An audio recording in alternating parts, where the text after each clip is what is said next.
We would like to know if maturity amount is guaranteed in these life insurance policies. Well, as far as the term plans that we recommend are concerned, there isn't a maturity amount. I mean, if you survive the tenure of the policy, there is nothing that you will get back.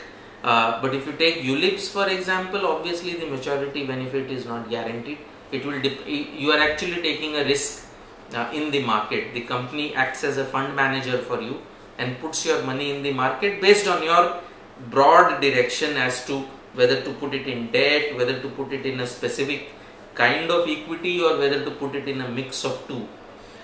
So, I mean, obviously in a ULIP, the maturity value is not guaranteed.